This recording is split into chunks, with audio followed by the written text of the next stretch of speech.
Or 3, 2, it says we am live. Hi. I'm pretending there was a delay. Turn off your notifications. I did. It just you didn't silence it. You buzzed it right in my ears. Fired. What's going on, guys?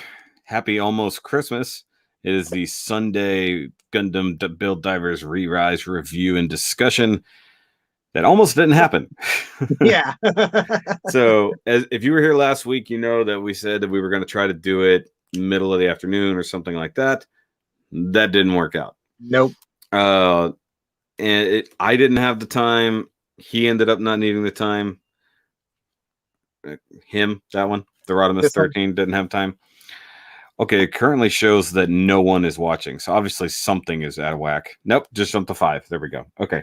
Also, just a heads up, guys, the chat might be a little wonky because it looked like I was seeing part of a conversation that was happening, but not the whole conversation. And depending on which chat I looked at, it was different. So if we missed some of your comments, that's what's going on. But we appreciate anybody who's here. So he ended up being a lot busier than expected. I ended up being a lot busier than expected. But the family party actually ended up being a lot earlier in the day. So that's why we're going now. And and we're late because I was because I was having to actually rewatch the episode and take notes literally up until 5 minutes ago. So I did not complete my notes, but it's okay. I got to the turning point of this latest episode. But real quick, let's talk about our week. I had like one video go live, I think. It was just we had the Vol review this week. That went pretty well. Apparently you guys were really itching for some IBO stuff. I guess that new Gundam frame that got shown off really got people's juices flowing. And just to answer the question, Marlon, I don't care about it in any way, shape, or form. That's how I feel about it. I may check it out. I think it looks neat. It's not part of the IBO world for me. It's a lot. It's like asking me about stuff about the new 00 stuff. That doesn't exist to me, so it doesn't matter. I have been working on builds, trying to get more 2019 builds out of the way so that when I do the best and worst list this week, probably maybe tomorrow, I found out my brothers are coming into town to spend some time with my dad. They thought I was going to work, so they didn't invite me originally. But on yesterday, this guy came over along with my buddy Eric. Again, he was here last weekend. He brought over a couple kits that will be in a builder showcase at the beginning of 2019. That was pretty cool. And tomorrow will be the final review of the year and the final Master Grade Monday of the year. So look forward to that. If you're a patroneer, hopefully you got to see it earlier this afternoon. But since most of you don't pay attention, probably not. But feeling attacked here. It should be. But I'm not going to attack you too hard because you gave me a cool thing today. Yes. Well, yesterday, technically speaking. So you got me a new Tamiya Scriber Tool 2, which is pretty cool. I was playing with it earlier today on some spare bits of plastic I have laying here. Oh, cool. Where did the piece go that I actually made some progress on? I was just doing basic like scribe work. Nothing some crazy. Straight lines or something. Straight lines. Tried doing a couple curved lines just to see what would happen. I had a piece that actually did just a square, like an actual square, like trying to stop things. So it's pretty cool. So I'm going to learn how to use that and actually do some scribing. That should be fun. Very cool. And you opened my gift ahead of time, but people won't see that until I assume you did a what I got video about it. Yeah, I'll be doing a what I got basically after Christmas. That'll be probably my first video of the new year. Will be what I got for Christmas because I'm anticipating there's going to be quite a few things there. Yeah, from what I heard. But I thought you weren't gonna. I told you not to open stuff until Christmas. You didn't listen, jerk. So to be fair, it was Joan's idea. That's my wife's idea. I got you opening presents that I said not to open until Christmas. I got Eric posting pictures for something that won't be up until next year. Is anyone going to listen to me this weekend? Nope. I don't know. This is one of those weekends where nobody wanted to listen to me. So wait, did everybody open presents or just you? Everybody opened presents. Okay, so did the boy like his present? Yes, though he has a little bit of trouble. He's having trouble operating the Nerf gun. Yeah. He doesn't quite have the arm strength for it just yet. So apparently it caused a bit of drama when he was trying to play with it. I'm sorry. I didn't know how hard it would or would not be to use. It just looked cool and wieldable. We didn't even think about that ourselves, but basically it's going to give him something to work towards. We're going to basically have him like try a couple of times every day. Yeah, I mean, is it one that you got to like pull the thing back or something? I didn't pay attention. You pull the slide back. We're talking about a Nerf gun, by the way. It's a Nerf gun. He said Nerf gun. Well, to be fair, I bought myself a Nerf gun too, as you saw, and even it's kind of hard to cock for me as an adult. Yeah. Like out of the box, I couldn't move it. So, I mean, it's a thing.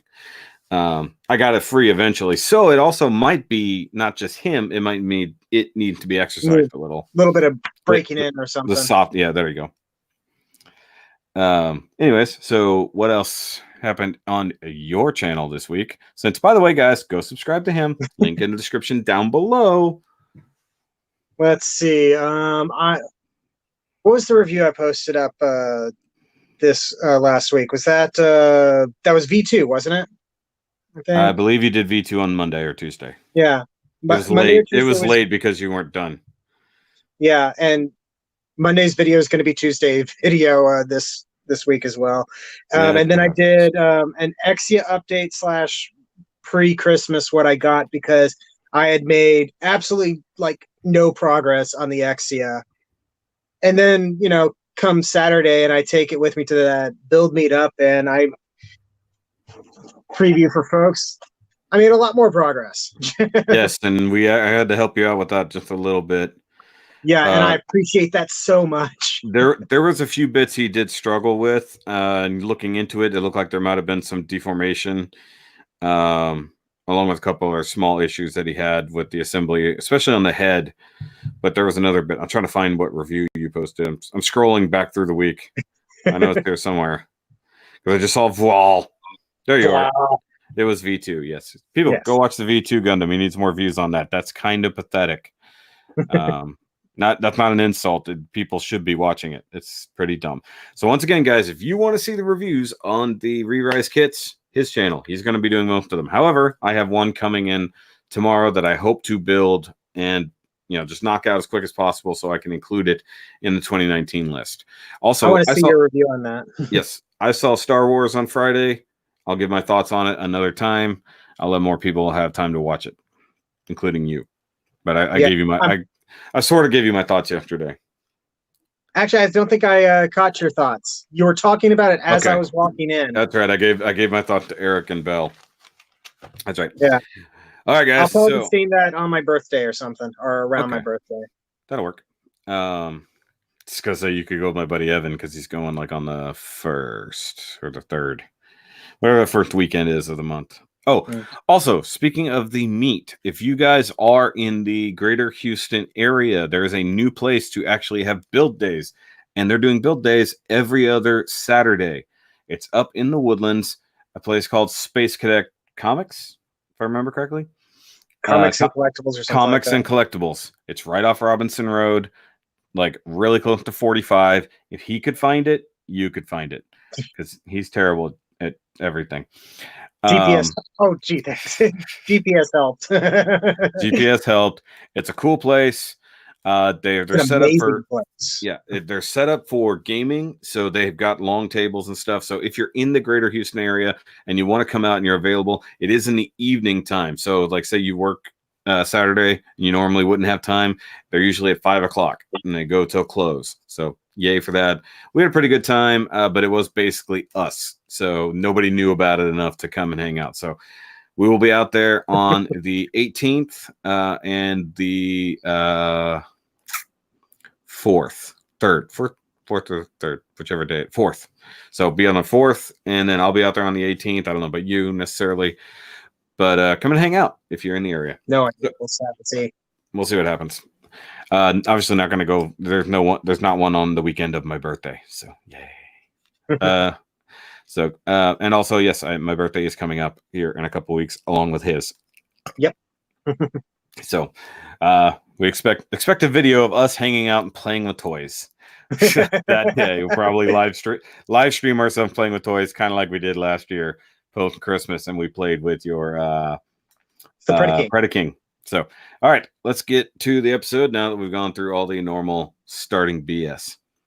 So, and I see Ryan definitely says he's going to pick up the new IBO kit. Good for you. I would like to see Calamity War versions of our Gundams we already know. That's all I'll say about it. So, Calamity episode War 12. would be cool. Calamity War Barbatos would be cool. Calamity War Gujin would also be cool because we had no clue what it used to look like. So, episode 12, The Shuddering World. Things happen this week. Lots of things happen this week. Even though, like, this episode was actually paid to, like, get the maximum amount of stuff. So, like, the pre-roll, the cold open was, like, super short. A very quick catch-up from last week. Oh, look, we're right where we left off. Hundreds of enemies all staring us down. Jump to 4 heroes. And then everybody shoots at them at the same time. But that was crazy. It's just like, oh, hey. I'm still trying to figure out how they got away from that. They missed, basically, is what it comes down to. Every single one of them has Stormtrooper AI. Does it say episode 10 still? I thought I corrected that earlier. That's why you said you were confused. It says episode 10 in the title. I'll fix that. It does say episode 10. That's what I get for copying and pasting. All right, hold on. I'll fix that while I'm talking. So, that happens. Everything concentrates fire in one spot. Everybody's dead. We lose. Okay, that's not what happened. Then they do the opening credits, and we come right back down to the village, basically. We're heading to the village where Stola and the idiots are in the car, heading back. And he's looking very sullen. And yeah, basically it's just like, why is Big Brother Jed so mean to me? You know, why can't he just let me do the thing? And what I'm going, and it even mentions like, Tonoi is there. He's good. He can do whatever. There's the other people, and idiot number one basically like, yeah, but he's gotten too old to fight. He's a good village leader, but that's fine. It's just like an elder. And all the other young ones had been taken away to fight previously, and most of them are dead from the previous raids and things like that. So the village needs someone to lead them into the future, someone young, strong, who can fight and lead them, not just older people. Yeah, he says, "You'll be the one to pull everyone together. We don't just need people to fight. We need someone to lead in order for us to survive." Yeah, exactly. Which is what Jeb was hinting at during the Celestial Crossing or whatever it was called. The Space Crossing. And who said that? Who said it? That was what Jeb was basically saying. No, Jeb, who? did I do it again? You did it again. Jed. He's a Jedi. Like Zed, but Jed. Well. Oh, hold on. I see what happened. Oh my God. I see what happened. Okay. What did you do? Well, one, I had number lock turned off. That's why the number didn't type. But it still said episode 10, but now it's RODIMUS13.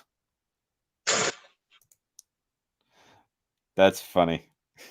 So I did change a number to 12. The wrong one. Oh my God. Can't take you anywhere. Nobody ever does, so it's fine.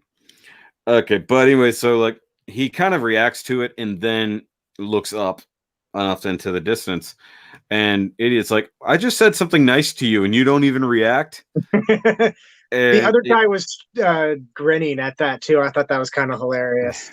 Yeah. The purple AI man has 2 eyes so he can aim.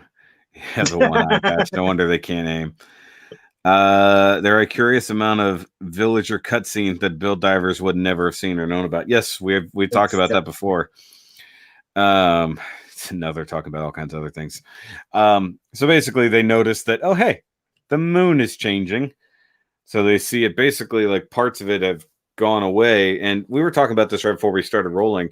It's either they were sort of witnessing it breaking up or they were seeing it rotate. It's kind of hard to tell why it was looking the way it was because they were doing it in like a stepped format. It wasn't just going smooth.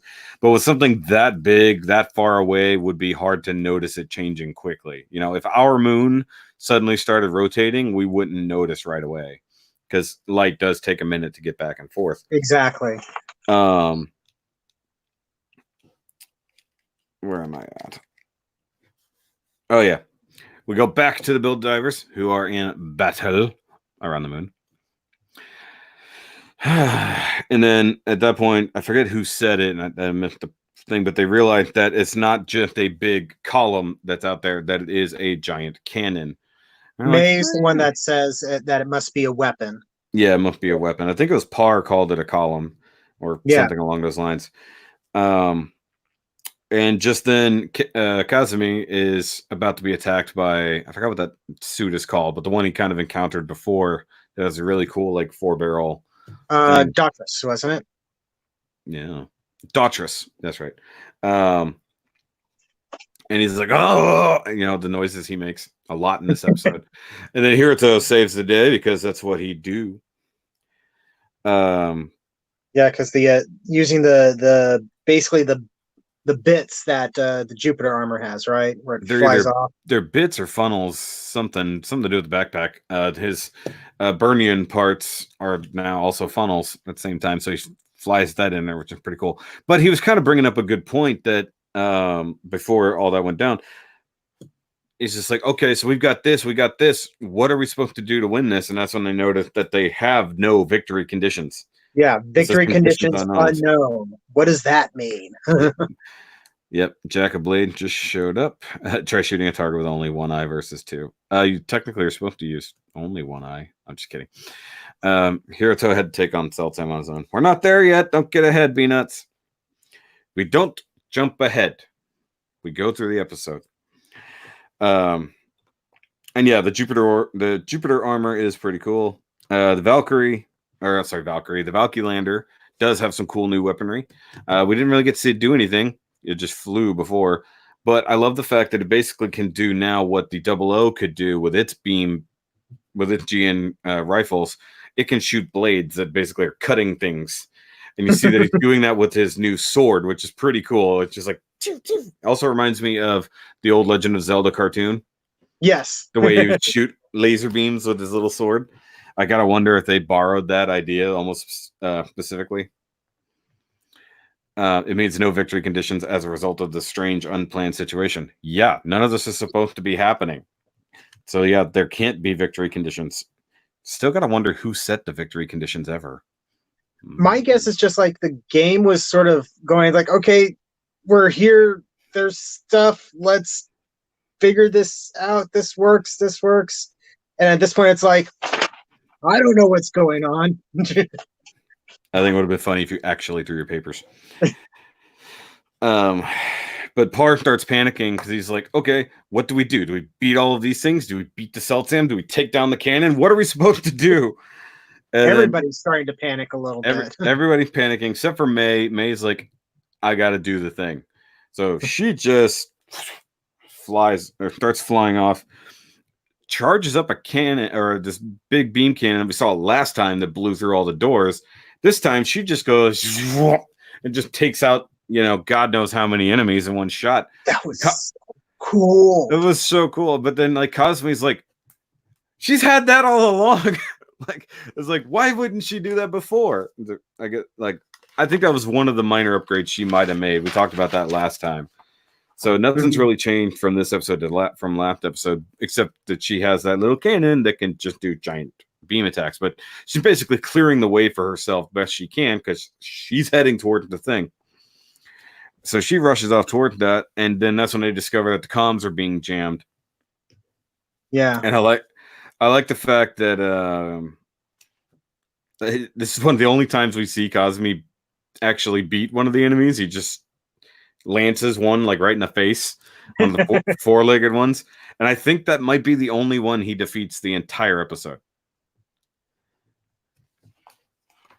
I don't know that he beats any others outside of that. Poor Cosme. He tries so hard. I like the fact that at this point he said, well, there's no rules. There's nothing. I'm going to go do what I want to. If she's running off going that way. And so he comes to the same conclusion. I don't know about you, but I'm going to slay the dragon. I don't know about you, but I kind of want to slay the dragon. And the funny thing is, he actually says the thing that I mentioned last time. They were right there inside the base. Why not just turn their weapons on the base? So he decided to just fly back in and go hunt down Alice and blow up the freaking control panels. It's not a bad plan. It's a great idea, except for the fact it's a giant moon base. He has no idea where he's going. They were kind of guided before, and that was when they went in the main entrance. He just flies into a hole that he makes. And then he's like, where the heck am I? I knew I was doing this. I would have made markers on a map. I love the fact that they're arguing about depth perception 1 eye versus 2. Yes, you need binocular vision to have good depth perception. You're supposed to shoot with both eyes open. You don't close 1 eye when you're using a scope, usually. Or shooting a gun. You have your dominant eye aiming down range on the sights, but you usually have the other eye open to keep your depth perception handy. They're just having a dumb argument in the thing. I settled the argument. Yes, having 1 eye and you need to shoot is difficult. But if you have it long enough, you can adjust. Yeah. But Lock-On was just a badass regardless. And he was also shooting with his non-dominant eye in a suit that was set up to be on his right eye that he lost. So the Dynamis was not set up to fire that way. Boom. And he still was able to. But he had to have a giant cannon just roughly pointed at what he needed to shoot at and shooting with the opposite hand and eye. So you have a dominant hand, you have a dominant eye. That's the thing. Yep. So anyways, and Hiruto gets a notification. Well, not a notification. He gets a warning shot over the bow. Sultan had him like dead to rights right there, but shoots past him on purpose. Like, hey, hey, buddy. Remember me? In the Jupitive, as he actually says, I did rewatch it. He says Jupitive. Be the only time you acknowledge that. Fucking stupid. I just really wanted to know if he was going to say it or not because he hadn't said it yet. And he said it, so fuck that. It is pretty damn strong. Like, it seems like a good upgrade, but it might just be because it was built for space use. Mm-hmm. You know, it's pretty fast. The weapons it has is pretty good. He's got a really nice spinny rifle that seems to have some good kick to it, not to mention the funnels on the back, which seem to be very useful. Yeah. I really want to get my hands on that kit. Yeah. Yeah, he said the sequence of all the builders going off on their own show that even though they had been working together before, they still hadn't come together as a force. Well, the problem is when you have such an overwhelming amount of enemies surrounding you in every direction, not to mention big target here, then everything else, actually staying in one little spot makes you so easy to kill. Yeah. Because they could literally surround you, you're done. It doesn't matter. Spreading out and taking on the enemies you can, not to mention breaking off groups of enemies or firing one giant swath of energy to wipe out dozens, if not hundreds of them, helps. You know, and it's fine that May wanted to go and take out the cannon. She tried to communicate it. The problem is they couldn't work together because of the down comms. Yeah. So if they were right near each other, they probably had good comms. But the Sultan was probably what was blocking the comms. More than likely. Or it was just Alice. They never said what was blocking the comms, just something was. But so Hiruto engages with Sultan for a minute, but then he gets a little boom message on his helmet and then decided to fly off after May. Um, I like that, but that's where we actually see that he's being controlled remotely. So Hiruto chases after it, which I thought was pretty cool. Trying to get it locked in sights. I like the idea that it's not perfect, and he's not just gonna just start shooting at it. He wants to get a targeted lock so that he can fire the bigger shot at it, I assume. So Celtsam just grabs a one eye that's just there, already disabled, and hurls it at him. Making him basically shoot at it at close range, blocking him, stopping him kind of in his tracks. I do like this version of the spinner rifle. I think it's better than what what's his face had last season. Yuki had the spinner rifle. Wasn't nearly as good. They didn't have a common goal at the start, so they distributed the workload. Yeah, exactly. They can't the lack of coordination wasn't on the fact they didn't, it's that they couldn't. And them spreading apart is probably what basically saved them. I made the comment about like how did they survive that initial chat, but really if they basically just went horizontally out, because all the beams were going to one location. So if they had stayed put, then of course they would have been. Literally like it's like literally sidestep the shots that are coming at you. I do like the fact they actually show the beams hitting, and you just assume they're all dead. And the other thing is that they wanted to make sure they weren't backed up against anything, so they needed to get away. So a lot of times you notice that they're actually much further away from the cannon and other things than initially looked. It looked like they came outside right next to it. They got away from it because that way you don't have your back against a wall when you have open space to fly around in. The last place you want to be when you're surrounded by a wall of enemies is another wall. You need somewhere to go. Like in my job, literally one of the rules is leave yourself an out. So that's what they did. They had to leave themselves an out. So Kazumi has now flown into the thing, and he gets into like a main hallway or hub or something, and he just looks around. Ah, crap. If I knew it was going to be this hard, I would have marked it, because I couldn't remember where it was. Not to mention, like, they never got their Gunpla near the command center. They were in the hangar, and, but I love the fact the moron flies himself into a kill box. Like, I literally, like, as soon as he did that, I'm like, dude, move. You just flew into a kill box before anything had even shown up. It's like, literally just like, oh, look, lots and lots of hallways in every direction. I was like, I wonder what those are filled with. And we see all sorts of actually pretty cool looking variations of the Death Army. You have like the Death Beast style ones with 4 legs, then you have some with like the treads and like wheeled legs, and then several with those like space cannon things on. There were several space cannons on the shoulders. Yeah, they'd had a great variety of spare parts thrown around on this. So this is really like somebody took some Death Army and every bit of backlog option parts set they had and just started kit bashing, which is fine because I mean, with the system that has probably been on for way too long, needs to create a protective setup, and you only have like certain things in the database, you're gonna use whatever you have. So it probably only has so many parts programmed that it can use to make all these one eyes. That's why there's a lot of repeats, but it's also why there's a lot of random weapons involved. Yeah, Androius, it did have a lot of new sound effects and music in this episode that was really nice. I was going to comment on that later. So May is flying towards a cannon, and I'm trying to remember if this is where Alice like pulls her up on the screen, or if that was earlier, and he told Celtsam to go after her. It was either this point or earlier. I can't remember. But either way, she gets stopped by the Celtsam. I love the fact it's just hello. Yeah, that standard Gundam thing of popping up into your view screen. I'm directly in front of you. Hi. Well, hello there. And of course, he's about to. He hits her in the leg or something. He knocks her back, and I think he was about to shoot her, or I can't remember exactly what he was about to end May, basically. Even though we already know he can't. It's like you've done this before. She walked away after kicking your ass. Remember that? So Hiruto comes in. I got you.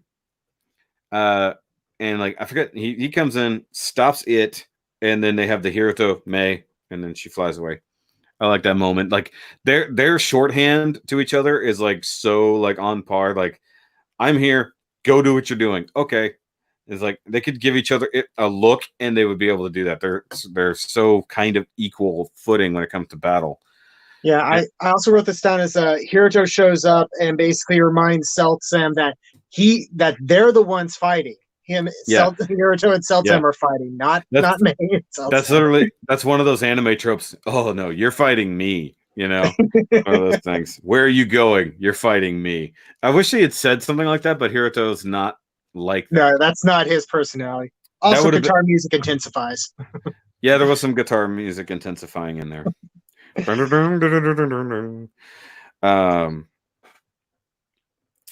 And of course we jump back to Kazumi, still flying through the hallways, running away from One Eyes. Once again, probably not killing any of them, because how did he make no upgrades to Justice Knight? Everybody else has done some upgrades. It's still the same. There's no new parts. It looks identical, and he's still barely able to keep up and kill anything. He's flying. Maybe we could take from that he upgraded the maneuver thrusters. You mean using them? You mean using them? But this also got to the point that we talked about last time. Is like everybody could fly. So last time, so why did they need the little Jet Buggy Juniors or whatever? The Scooty Puff Juniors. Scooty Puff Juniors to get around. And once again, that was more like a guided thing. It took them to the moon that they didn't know they had to go to because there was no instructions. It's kind of like a certain transformer I've got over here. The instructions were very vague. Review hopefully coming soon. So Hiruto's running into these problems, but he's locked. Where am I going, or how do I get out of here? I forgot whatever he says. And then Par is panicking. All this is going nuts, and he gets shot in the back. Oh no, Par's in trouble. And then he has his self-doubt moment, which we haven't seen a lot of with him lately. He's usually been kind of up on himself. Yeah, he's had a little bit more confidence, but I can't blame him for being a little self-doubting in this particular moment, considering he's got, literally uncountable number of enemies fighting. Yeah. I wonder if they killed enough for it to show on the screen. That'd be funny if they had that cutaway for a second, like literally, like, oh hey, we've wiped. Maybe May did her blast, and then all of a sudden, hey, here's the actual number, and then you're just like, that's not helpful. It's like there's still 1,100 to kill. Thanks. I was better off not knowing the odds. But this is his. Once again, we see that he has a connection to his Morgiana. Yeah, you see that? And then there was no sound. Like, it didn't make a sound. There was just inspirational sound. Yeah, and you see an image of it kind of flow across. It does the see-through. Hey, I'm still here. Par. At least it wasn't reaching out to him. That would have been a thing. Like, is it Exia? Like, reach? Either way. So he's like, Morgiana, whatever. It's like, okay, I will be a badass again. That's right. Our battle isn't over yet. Yeah, the battle's not over yet, stupid. You just got shot in the back and nothing happened. It's like his kid is his build is pretty durable. So I don't know why he keeps thinking he's going to fail just because he got shot once. And with all the upgrades to the Rex armor and stuff like that, it's like, dude, you're going to be okay. So he summons his dragon that was just over there off screen. That was so dumb. Just like, hey. It should have had a cool flying sequence, like you see a star. Like if it came to save him or something. It should have been the green flash and then fly in. It's a 00 suit. Oh, use the quantum teleportation or whatever. Not even that. It's just you see the green burst of the particles, GN particles, and then it flies across the rows. No, it just. Just moseys over. It literally could have just been like one of those badly cut frames. It's just, I'm still here. It needs me. Yeah, exactly like the XDR2 when they send that in. If you check out the Middle East film, what? Oh yeah, you guys are skipping ahead. Don't skip ahead. Stop skipping ahead. Stop skipping ahead. And so basically he calls in his dragon. I don't know why yet. Though I'm interested in the kit to see how this works, because it almost looks like you end up with a whole new SD Gundam and another SD Gundam / dragon. Because if we see later on when he's flying back down to the planet, it still actually has the head and the crotch and stuff. So that's almost the complete original Valkylander dragon. So I have to see what the kit all does, because I wonder how much more you get out of that, or whether he technically went into battle with 2 Gundams. Even though one, you can't have them at the same time. One's just a backup weapon, obviously. At this point, Hiruto's getting beat down pretty well. He's fighting the Sultan, but he's losing for the most part. At one point, he basically has him just dead to rights. He's about to fire his big cannon at him. And Cosme accidentally is his way to the rescue. I love that scene. He's such a fucktard. But it exemplifies. Hold on, I have to. Hey Ryan, I'm gonna put you in timeout for that comment. Uh-oh. That was really uncalled for. I know you were making a joke, but that was really uncalled for. I'm not even going to repeat what it said. I'll tell you later off screen, but that was bad. Okie dokie. That was bad. But yeah, at the end of the episode, yeah, okay, so Rexia says, yeah, at the end of the episode, Par's machine was still in perfect health. Yeah, he was still fine. Everybody else was kind of beat up. Or sacrificed the Gunpla entirely, whatever. We just throw whatever explodes at it. But yeah, that scene with Cosme crashing the Justice Knight into the Celtsam to save the day, that just sort of kind of exemplifies his character in a way, and it amuses me. Yeah, it does. But the fact that he actually knocked the cannon away, or got in the way long enough, and then Hiruto actually takes advantage of the situation. But I swear they do the new type sound, didn't they? Right then, the normally they do when the thing flashes across a new type's eyes. I don't remember hearing the new type sound. Yeah, they did. And then that's when he flies in and stabs the Celtsam with the beam saber. Though I have a problem with that. Yeah, because we after that happens, the Celtsam pilot contacts Hiruto. I think our connection is established between the two of them. Yeah, because they're so close or they're touching, the communications opens up. But this is the problem I had. So we see in the image, he comes in. It's the cutaway, cool, dramatic shot, and the beam saber is going through the Celtsam. When they cut to the close up of the Celtsam later, the beam is stopping right at its face. So I don't know. It could be interpreted that it's going past the V fin, it stopped in front of it. You see the edge of the corner of the V fin here, and you see the jagged edge of the blade here. So I don't know if he pulled back, or that's an animation error, or that's something else entirely. But that part bothered me, because he's he either stabbed it or he didn't. If he did stab it, that's the first time we've seen it injured at all, or if he just got that close. But Celtsam hit him at one point too, but he took a little hit, just knocked off some armor to get that shot in. But that is where they make the connection. It's fuzzy, but he can see the guy. We've seen him, of course. And then, of course, he's kind of sort of breathing heavy, sort of. He's trying to talk, it looks to me. It looked like he was trying to talk, but I think he was breathing heavy. It was more of a kind of situation. I was interpreting it as he's trying to form words, but can't. That's whatever hold Alice has on him, we're assuming him. Okay, so they're saying that was actually the edge of one of his eye fields. The pink stuff, the raggedy edge thing was the edge of one of the eye fields, but I didn't think he was using that right there. I could be wrong. I'll go back and rewatch. It's fine. I'm not going to tell you no, but it was odd otherwise. So at this point, May has finally made it to her goal at the top of the cannon, but she's taken some big hits. Her mega cannon is hit. One of her legs is hit.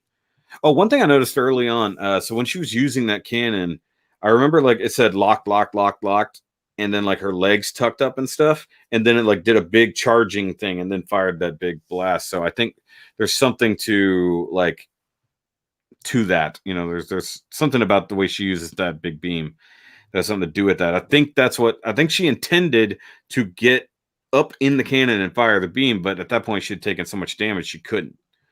Yeah. So she just goes ahead and uses her other Gunpla. Why not? She hit the eject button and sent the Wodam down into the cannon, which cool, except for that thing is like 30 miles long or something. Yeah. The scale is so hard to tell. And of course, she pulls out her pistols and shoots at it, and you're like, what is that going to do? And then she hits the missile launcher, and then it goes poof. It's really what it equated to. It equated to a poof. Yeah, because it does. She goes through all that, and just sort of, this is going to be a running theme in the episode. It does absolutely nothing. Yeah. But I kind of want to edit that scene to where it's like you see the big explosion in the cannon and then it does the longer shot. And I just want to do a little coming out like a little quaint fart, like just, you know, out the tip of the thing. Like that did nothing. Thanks for trying.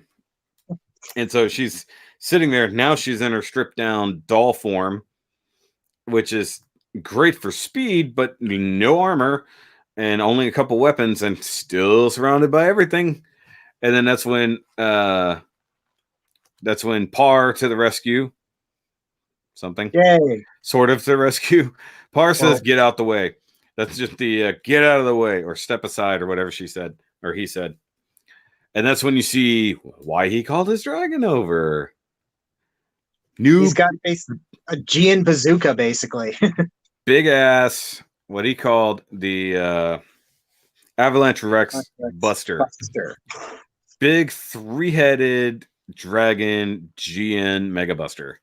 It's like, all right, that seems like a good reason to bring that other dragon over. So I'm guessing the dragons that are on his shoulders went forward to make the mounts for the other cannons because that dragon only has the one head. So yeah, I assumed that what we didn't see was that the parts came from one, combined to the other, made big cannon, and he stands there and charges it.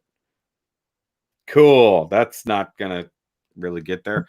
But I like the fact the chest opened up, like it started charging up and stuff. So it's very similar to how Virtue also used its Mega Buster, except for the fact it didn't plug directly into the GN drive. So hopefully there'll be like because I haven't seen the completed images of it. I assume there are now, but like hopefully the back end of it will kind of connect to the chest to be a real thing. So I'll be getting that kit because that's pretty neat to me. Too bad I can't hold on to it for Double October. It's too bad it'll come out too early. There's no way I can roll it to Double October next year because that would have 100% count. That is a double O kit, so to speak. Mm-hmm. But I knew that this thing would be pretty cool, and I like what they're doing with it. So May gets out the way, and the Sultan pilot is kind of still like he's almost looking around like confused, like what's going on. You know, he's trying to talk, he's trying to do something, and then I think that's when Hiruto realizes, "Oh, you're a person? Like what the heck?" Yeah. And then the light kicks on his helmet, and then he's under control again. Like, so obviously Alice, I think it shows Alice like sitting there real quick and then boop, it comes on. And doesn't he like clutch at his face or something? Yeah, he does. Like he grabs at his head like, no, it's happening again. That's where it really does remind me of the system from Build Fighters. Oh yeah. Where it could take over or somebody else could control what you're doing when you're wearing it. Booster adds 2 more heads. You can always hold on to re-talk to. I'm not going to hold on to it that long. There's no way right there.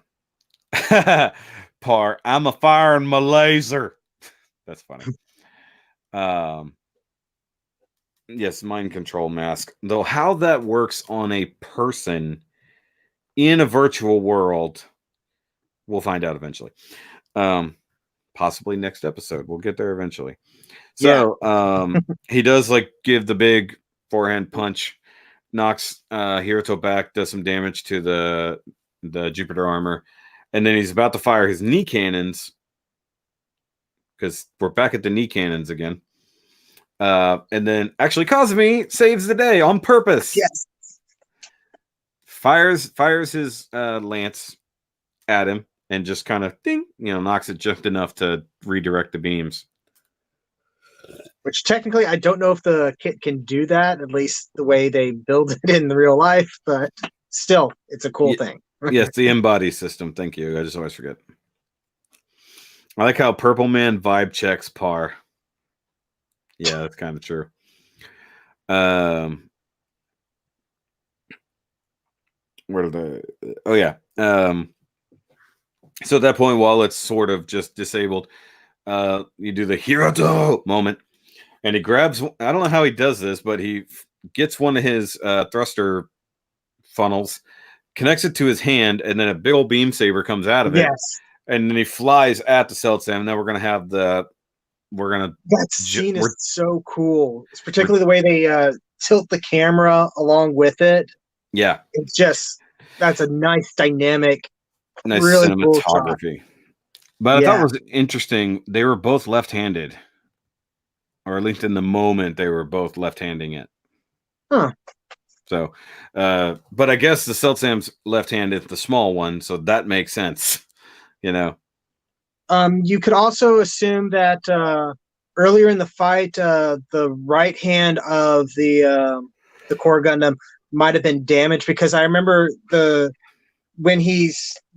they're at the point where he's trying to skewer him. Yeah. Beforehand, you see armor flying off, and it's white, and it looks like maybe he did damage. He did damage the right arm at some point. Also, I forgot to mention earlier. So he's got like some forearm cannons that can also mount to things. Those got blown up earlier on. The actual kit has those. I remember those, and they can attach to the funnels. All kinds of stuff. He also has some shields, and I guess that's where the eye fields come from. That are all sort of included. Some of his stuff got blown up before we saw what it could do. So presumably later on, we'll actually see what it does. So they're flying at each other. That's awesome. We're going to see the final slash through. Par's beam finally fires, takes out a bunch of stuff along the way, goes down into the cannon, and then gets hit with a much bigger blast. Because Alice finished charging. What I love with the scene is that the music is building and building, and so you're getting this tension, and then Par fires his cannon and it goes into the barrel, and then the music stops. Yeah, Alice goes fire, and then the blast goes through, and it's not even like the anime cliche. No beam struggle. It was just literally like You have a brief moment of where it stops, and then it just goes straight through. And I love it does absolutely nothing. I like the idea that, okay, so it's a focused beam weapon for the most part, but the barrel is only so big. So it's coming up there, and then you just see, and then it's like, it's just like, okay, all the beam. Which is like, well, I guess that's one way to do it. And then it basically just wipes everybody out that was nearby. We see May kind of get blown back by it. We see Par, who was, in theory, directly in line of it. Yeah. Everybody fades to white, basically. We see Hiroto, it's clearly hitting him from behind, kind of, because he's, like, knocked forward. We don't see Celtsam at all, which is kind of sad, actually. That would have been interesting. I think you saw Kazumi for like a brief second. He was right next to Hiroto. So, I mean, they're like here when it's firing over there. If he's fucking up everything around it, it was pretty powerful. But I just love that thing of like, it's a little bitty barrel, no big problem.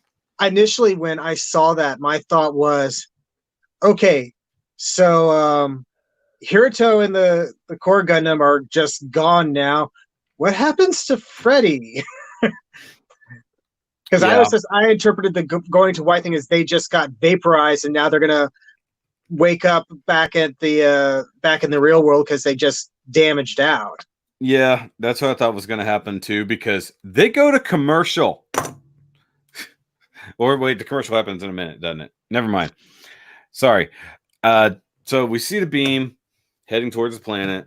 Mhm. I'm trying to remember where that commercial break is. It does the episode 12 break. But this is one thing you and I were talking about before it rolled. So everybody's looking up at the moon. You can tell this is from the point of view of people in Seguri because they sort of, I think they kind of notice something going on. And then you just see like a little pink twinkle. It's like, and like, that's kind of how it would be. I mean, it is a directed energy weapon, so it wouldn't be instantaneous, especially considering how far away it is. But light travels faster than the thing that is being fired. So they would see the thing that's coming at them in silence before they are just wiped out. And even at the speed of the speed of light, basically, it's so far away that it takes, you know, It'll take a minute to get there. And I thought that was kind of, and that was kind of my thought when we go from the battle, we see the blast happen, and then when we cut to them, we see the blast happen at the same time. I was like, oh, because it's going to take so long for them to see that, and I thought that was a nice, very disheartening touch. Yeah, there was they actually got to see the delay depending on how far away from the thing that happened was. And yes, if they all died there, they should wake up and well, actually, they wouldn't wake up back in the real world. They would just be back in the hub. They would just be out of the game. It would just say, "You're done." But they haven't been beaten up till this point. And in this case, all they lost was some gunpla. But that's not where we're at yet. So the beam comes down, and you see Jed grab the thing, just like we saw in the preview last time. Everything starts going pink. He turns around, grabs these kids that are just right there, and then the beam hits. And for one brief second, it looks like there's hope because it hits the shield first, and then the shield goes blink, blink, and then does absolutely nothing. Does nothing. But as we discussed last time, it's possible that Alice turned the shield off because it said lowering protection, you know, all this other stuff. So the shield may have just had zero protection anyways at that point. But with a weapon that large, it's not holding anything back. And then you just see the beam. And this is what I thought was weird. The beam kept going. Like, it wasn't just a boosh and then it was done. It stayed a solid beam for like a minute or two. And gotta make sure they're gone. You gotta make sure it's gone. All the atoms are gone. What was next to those atoms is also gone. And if there was anything on the other side of the planet, I want that gone too. Because that beam was so ridiculous. And then, of course, you see anytime and one thing we didn't say was, like, after the blast fired, even in space, everything got blown away by a pink shockwave. And then on the planet, after it hit, a big shockwave happened, and then we start seeing the explosion bubbles start to come up. And then from the Silver Tower, you see their reaction because they can definitely see what's happening. They just see the beam. It hits them.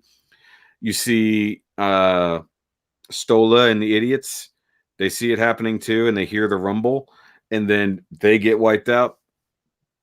Then you see the temple get destroyed. You see not the whole temple, but the stuff outside the temple where the gunplay usually manifest. That all gets wiped out from the shockwave, which means that's still pretty close for a shockwave that size to be wiping that out. And then they go all the way to the village, and they're having like some conversation about Stola being missing and stuff like that. And that's when they find out. That's when Maya finds out that Stola was gone. Yeah. The kids saw him playing hide and seek in the things. I've been like, oh, could you kids be a little more useless in this moment? And then that's when the shockwave hits the village. Actually, I think that's where it went to commercial. Is after shockwave hit the village. Screen goes black, and then it says episode 12. Yeah, we halfway through the episode, we get the episode. The title card. We get the title card. Yeah, that's when you know shit has just gotten real. Yeah, exactly. I'm sure Jed's Toad's fine. No, he's dead. Perfect Protection versus Halo. Yeah, gone, reduced to atoms. To the purple space band.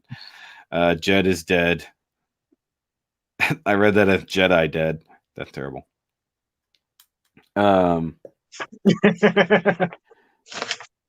Yeah, so I mean that's actually where my notes end. So I think the episode just stopped right there because I couldn't write anything else.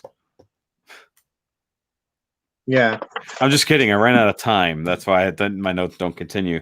But we come back to the cannon post firing, and it's like starts sparking and then starts exploding, setting off all kinds of warnings inside the control room. And Allison's just like, well, shit. that's a thing.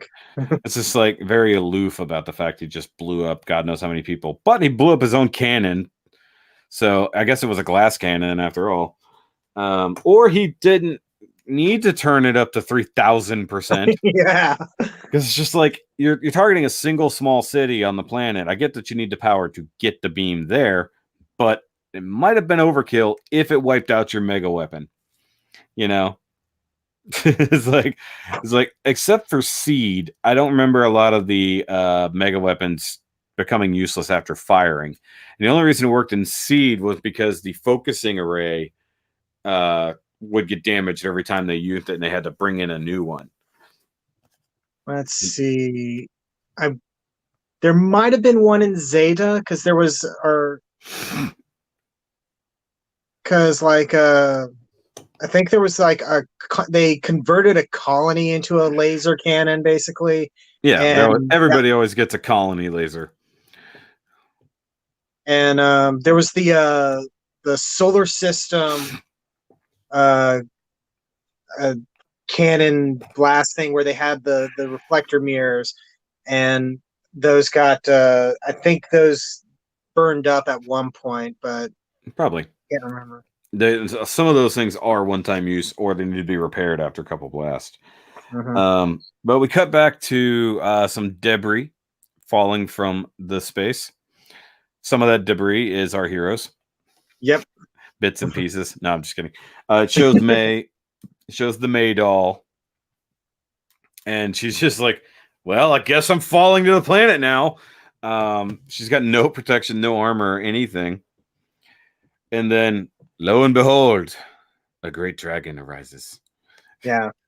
Hey, shows up and May kind of lands on its back, and Par's basically like, I got you. Yeah. But one thing I'm confused about, which dragon was it? Like, was it regular Valkylander? Was it backup Valkylander? I think it was the cannon one, but they were both in the firing line of the blast. I think with the way the wings were, it was probably like regular Valkyrie, like maybe he recombined with everything as he went flying or something. I don't know. But hopefully it'll be a thing.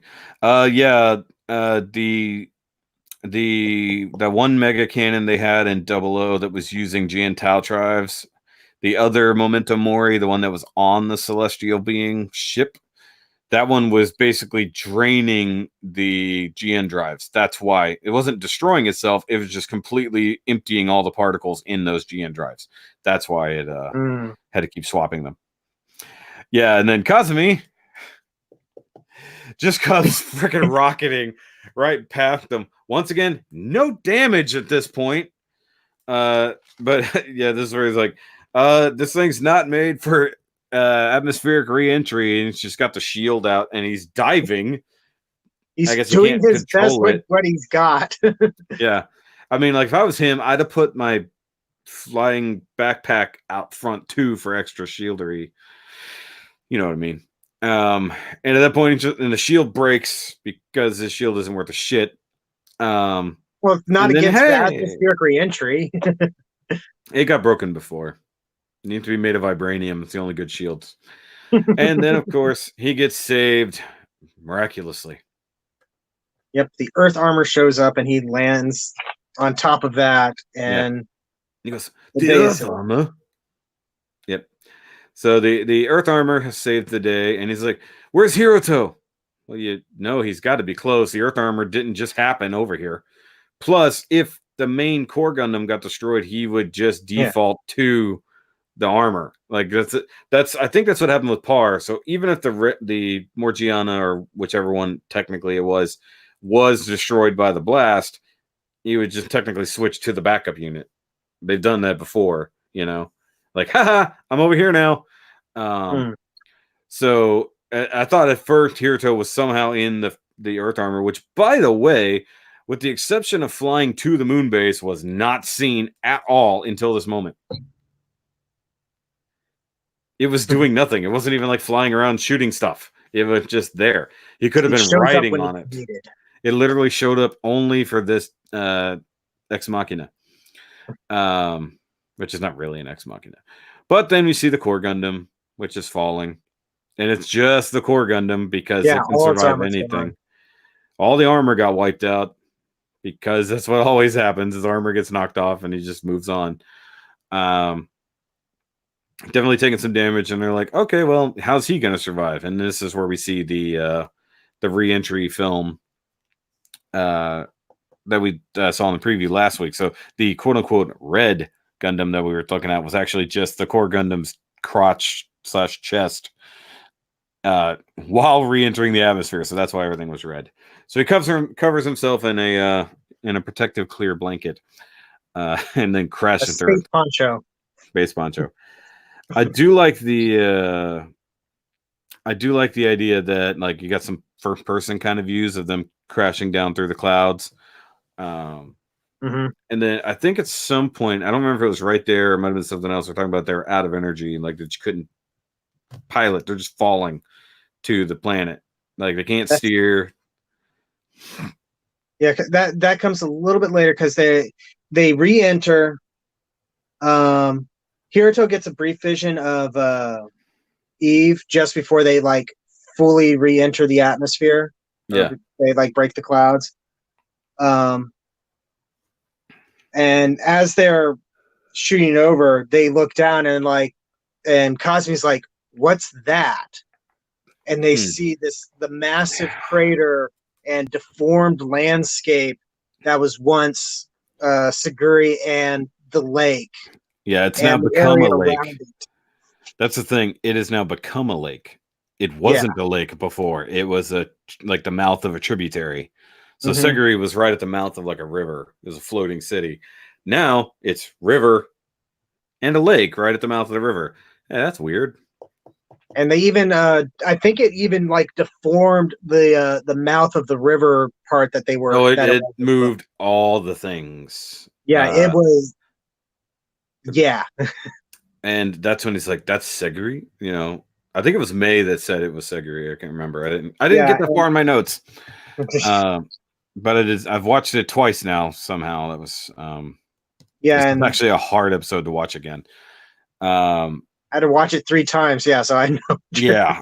So I will say right now, I'm trying to figure out how the hole filled with water already, like perfectly. Despite the fact that just happened, and that hole is probably miles deep. It's like, it's just full of water. It's fine.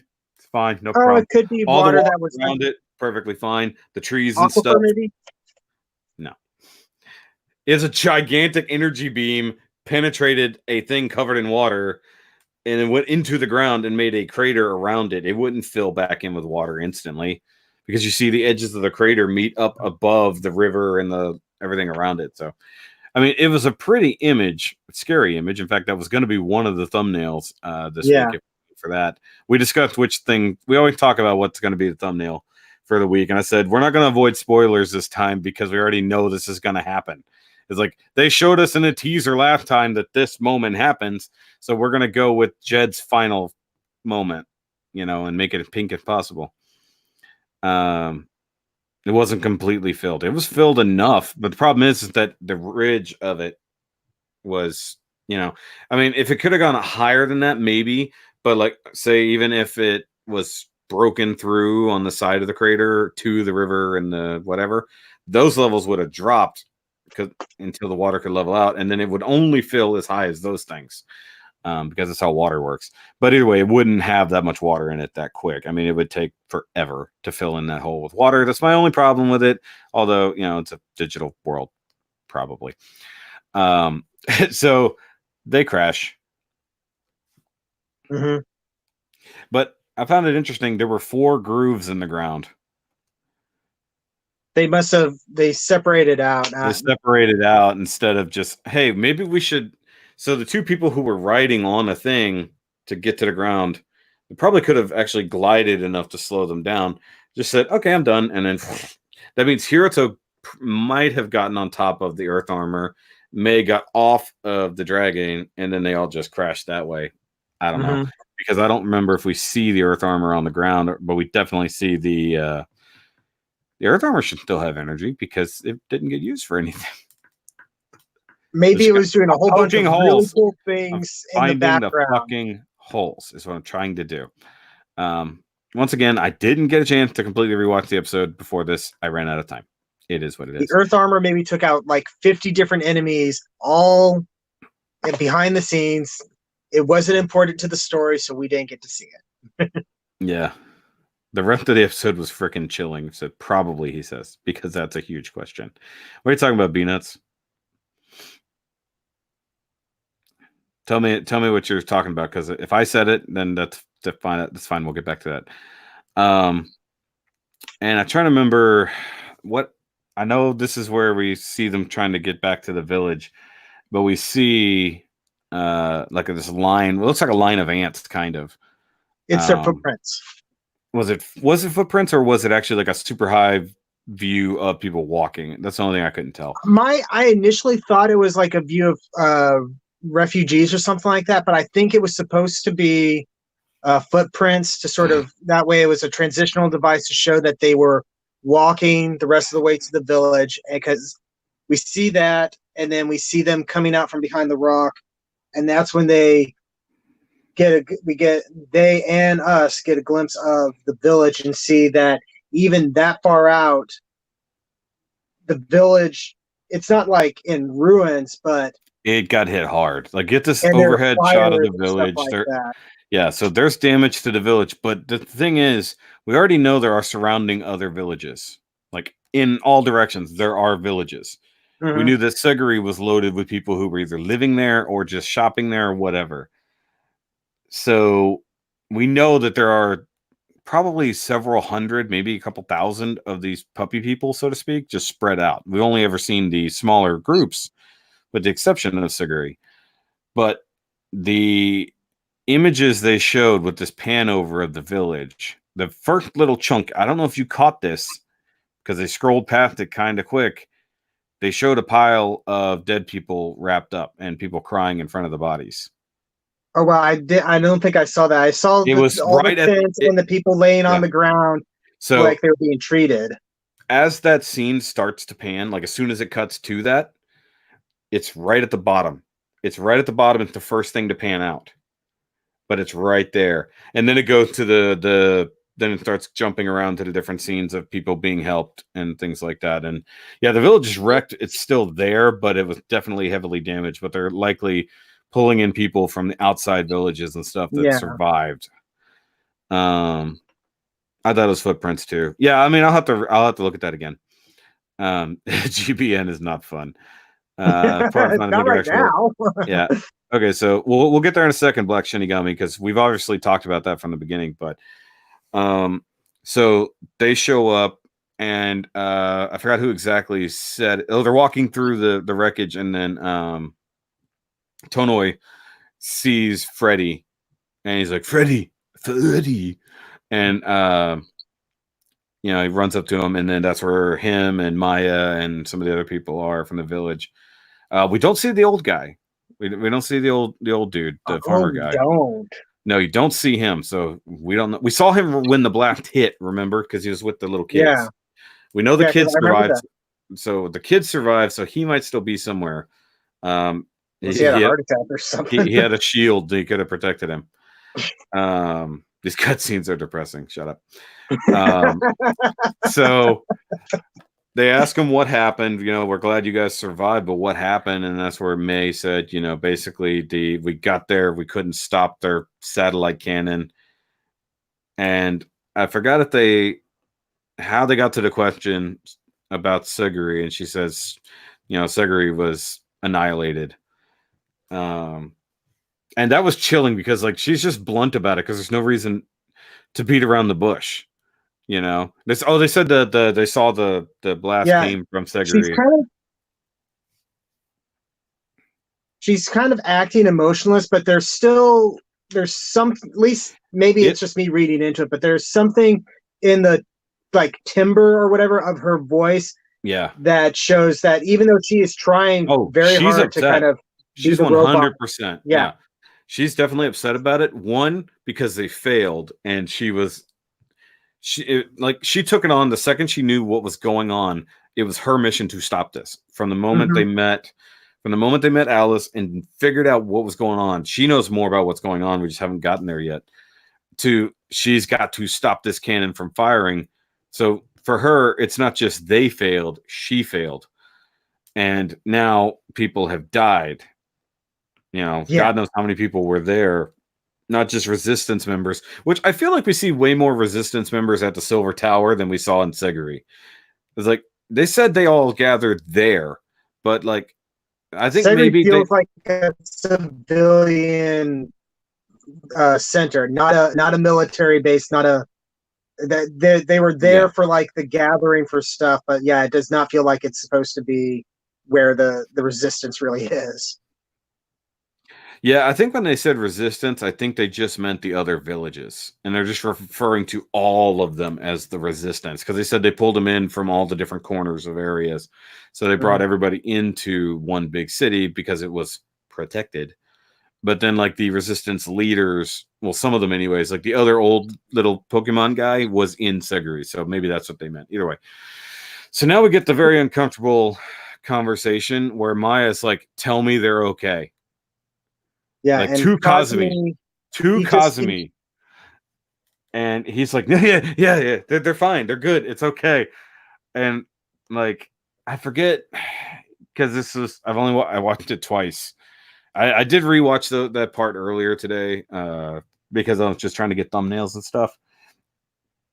And somewhere in there, like it's the little kids interrupted with the water thing. Yeah.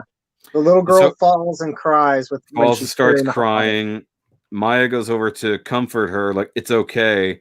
And then they see that Maya's crying, and they're like, why are you crying? Like they don't know what happened yet. You know, they're crying because of spilled water, and they're trying to help.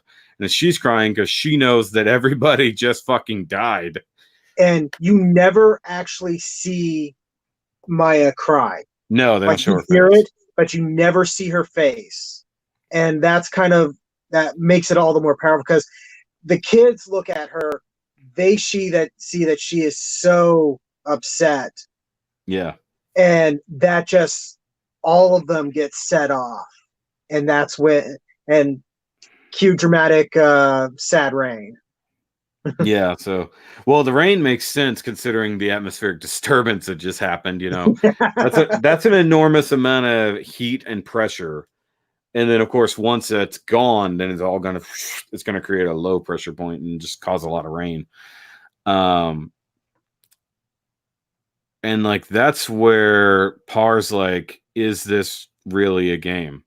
Yeah, because Kazumi's is like, okay, stop beating us over the head. We lost. It's over. Yeah, we lost. Just let us battle out. Going. Yeah. Why are we still doing this? We lost. It's over. The mission is done. And that's also kind of like, you can also tell it's like, yeah, he's saying it like this, but also he's like, all these people are suffering around me and I don't want to see it anymore. End it, please. And that's when Pars like says that this may not be, it's like, if this isn't a game, don't tell me this is happening for real. Yeah, is this happening for real? Yeah. And that's when they pan around to everyone hurt, everyone crying, and Kazumi's face is just like crazy. Like, finally he gets it. Yeah, the last horse crosses the line. Yeah. Yeah, and in fact, they didn't give a message that said the mission failed. Because technically speaking, they were never told what a mission was. They were, basically it was go up the Silver Tower, go through the elevator, go to the thing. That was kind of what the beginning of that mission was. But then there were no victory parameters. Even once everything hit the fan, there was nothing. It's just like, how do we win? if there's no victory, conditions, there can't be failure conditions. Mm-hmm. So they can't fail because there's no way they could win. That's the thing. It's like, and that's life. Yeah. That's the stark reality. There was no way to win, so you can't win. But by not winning, you also didn't fail because it's real. And it's just like how. And then there's like, and I think Parr's realization was things that have happened here. That's when he put all of it together. He's like, look, we learned last time or a little while ago, things that have happened stay, that they happen. Nothing resets. We don't change. And that's when Hiruto's also like touching his head, this is real. And he goes, real. Yeah. Yeah. Which is finishing his sentence from before, during the festival. Yeah. And he said there was a glitch, blah, blah, blah, blah. And it's like, yeah, it's not a game. Yeah. Like, old cat, why are we still here just to suffer? Yeah. It's like, and that would be the thing. If it was a game, you wouldn't see all this stuff unless it's like a really good game. This wouldn't be a ridiculous cutscene if you lost a mission. It would just be over. There would be no guilt trip. There would just be start over, do the next thing. Even in a giant story mission that they're doing. And that's just the realization. But then they get the thing pop-up comes up and he's like, oh, there's our way out. The mission failed or whatever. And that's not what it says. It says there's a connection issue. There's a connection problem. You'll now be signed out. Just before that, May says, like, there's no way to prove this world is real. However, and then the thing pops up interrupting her. Yeah, she does say that. Yeah, there is no way to prove it because how do you prove something is real when all of your experience is based on your perception? Perception is your reality. And considering she's a digital life form. Yeah, she is a digital life form. She takes a little bit of offense at the idea that they're saying this is real and it being such a big shock. Yeah, for her, she knew something was different about this place. Hiruto knew something was different about. Also, when they were falling to the earth, I forgot this. He did see Eve again for some reason, but it's almost every time something happened to this world, he gets a connection to Eve. So it was the same guilt situation. Like, I love this place, protect it.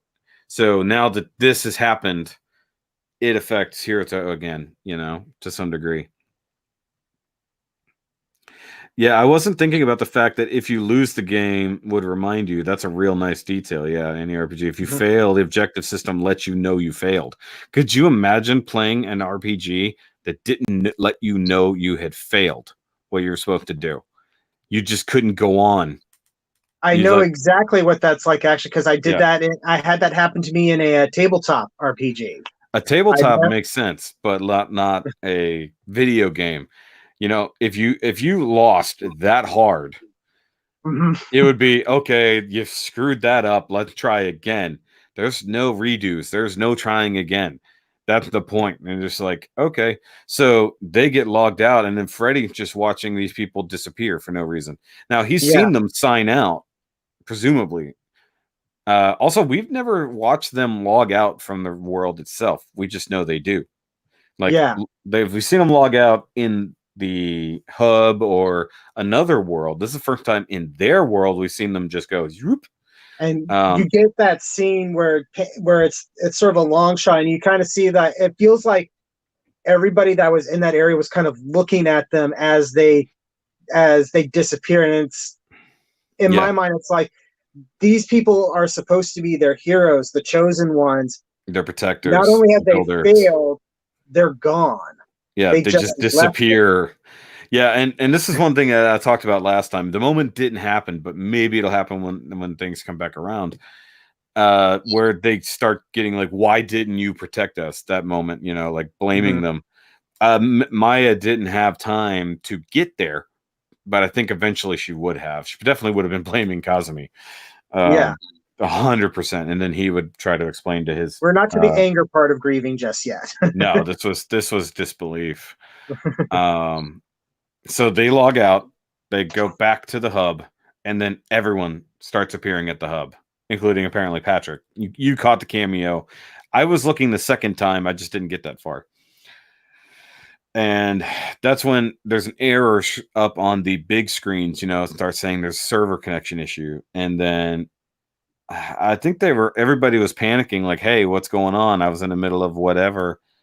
And then from that point, everybody starts disappearing. Just like one by one, they start being forced to log off. Yeah. And then Hiruto wakes up back in the G Cafe. I like the idea that once again it's like the number one seat logs out, you know, and he goes back out into the main area, and Mr. Dan is there. I think it's Dan. Ken, not Dan. I know something like that. Ken-chan. And he's saying something like, "Oh, well, this sucks. Like, this is gonna affect us here," or whatever he says. Basically, this is gonna hurt me. Is really what he said. This is gonna be a big bother, or something like that. Yeah, basically. Yeah, Stola 100% would probably be the first one to blame. I don't know. Stola wanted to help, so I don't know that he would blame them. But hey, they need a leader. Anyways, so that's when he finds out, like, you see the news report is going. He's looking at his phone, news reports going on. They're talking about worldwide blackouts of the servers, that there was some kind of massive failure or glitch or something, and just the entire GBN network crashed, logged everyone out. And he's like, what? You know, Hiruto's like really dumbfounded. We cut to Hinata, and then not really anybody else. You just see like big, like, people in the street, like, seeing their news reports. Hiruto's parents. Yeah. In the same room at the same time. And it's not just GBN. It's telecommunications. All across the board have suddenly shut down. The reason they have their phones out is because they're trying to get not a signal, but they're trying to, like, bring up a web page or something, and they're getting absolutely nothing. Yeah. Well, presumably they all got alerts on their phones, and that's why everybody also has their phones out. So the idea that this massive attack happens and then GBN crashes, manages to safely get everyone out, which I like that. So we didn't end up with a total isekai. Yeah, so we didn't totally go to the full everybody's trapped, which I thought is what they were going to do when this happened. I thought that's what they were going to do. They were stuck. But being that it's not a full dive system, it doesn't do that. But yeah, communications fail. So they don't even finish the news report and the TV shuts down. So whatever happened hurt the fucking world. Yes. The stakes on this series just raised significantly. Yeah, and you and I discussed this after you finally watched the episode, which, once again, guys, I watch the episodes usually early on Thursday mornings. He doesn't get to watch it until lunchtime on Thursday. So yeah. I get to give him very bland reactions. So I literally typed "holy shit" to you. And your reply at, I think, 12:37 was "holy." Yeah, I don't think you said shit. You just said "holy." Oh yeah, because I was "holy ... because I was just like, yeah, you couldn't even get out to shit. But I was saying, that's why I made that comment on my Facebook page that said, you know, F's in the chat for Sunday. F's in the chat for Seguri. Yeah. But we get, and I liked it, once again, they rolled through the credits for most of it, but then they did the very last little tail end was the normal closing credits. Felt like the music was a little inappropriate, though. Yeah, they should have gone. Well, what's funny is the beginning of the Magic Time song at the end, which is actually the name of the song. If you run through the credits, it's actually called Magic Time. The beginning of it kind of fits most of the time at the outro, but then when it gets to some of the later parts, that's totally like a 90s Mariah Carey song. Well, it is, isn't it? It really, really is. I always think of Mariah Carey every time I listen to it. Then that's when it got awkward. Like, this should be a very solemn moment. The world is literally changed. But I was going to a point earlier, and then I got distracted because I read things. But then we get to the teaser for next week. Now, I didn't write them down, but I remember the things that I sent you as screenshots. So we see Hiruto in the real world. That's fine. But the big things that matter from these screenshots. Oh, I forgot. We saw Maggie. We saw Maggie briefly in that closing credits. In the real world. So that means we're going to have meetup, real world meetup, which is apparently what's going to happen in the next episode.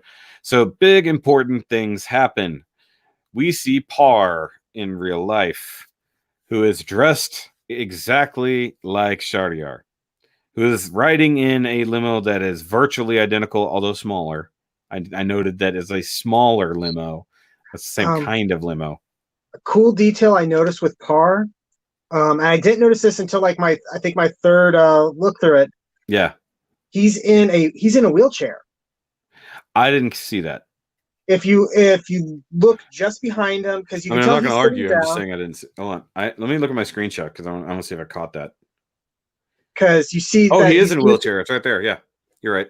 And so there's somebody holding the chair. I was like, oh, Butler. Yeah. Which Butler. Maybe that connects to whatever his fear of heights was or something like that. That's funny. I never caught that in that screenshot. I have it right there. Like I said, I didn't notice it until my third look there. I was like, wait a minute. There's hands back there. Yeah. Yeah, that's true. Oh, yeah, they're sitting there talking about communications going down. Radio signals would probably be fine. Normal electronic communications would be bad. If you guys never see these kind of world-ending things, usually the way they can communicate easier is by high-frequency radio, or even going all the way back to like Morse code. That the way that travels through air still works. So it's not like ham radio. Yeah, it's not like it was an EMP, maybe. But basically, everybody's somehow meeting up in real life. So obviously, the communications grid must have come back online.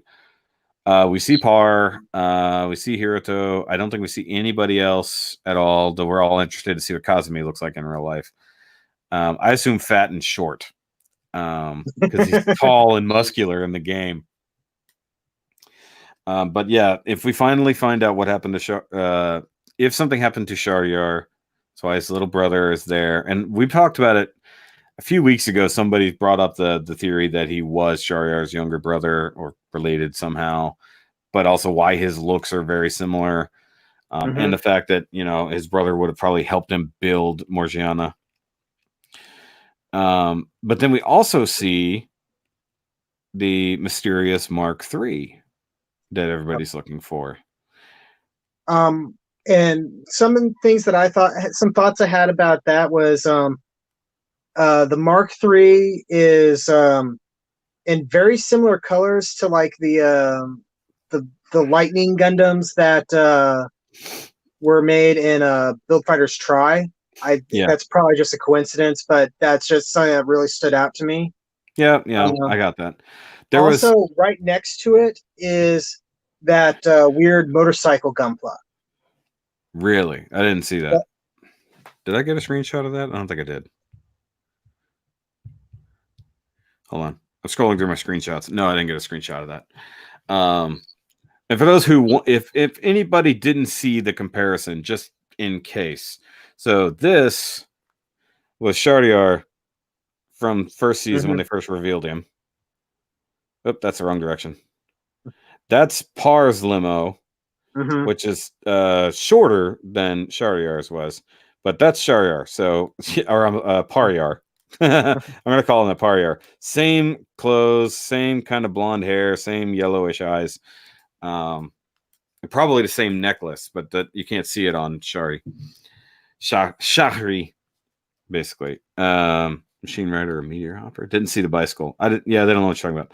Notice the guy had red hair. Could that be Ogre? Brought that up before. Maybe it's Ogre, but not likely because I doubt he'd be the kind to go there. Also, I think he's too strong-willed. I think he would probably buffed out of it. I think the hair part of the helmet, to be totally honest, it's very kabuki theater like hair. Yeah, a big tuft of hair. But yeah, the Mark III we see is definitely the Celtim, or what it should look like, because they even have the lance going up and over the shoulders. And I think it has that cannon that flips up under his right arm. Possibly left. Left arm. Left arm. Whatever. because it comes out of the shield on the arm. But it did not all corrupted. It looks like a normal Mark III with customizations. So the person that they've been looking for is likely the guy that they mentioned that Maggie's talking about. But Maggie said that there's no way you can alter the appearance of a Gunpla once it's in GBN.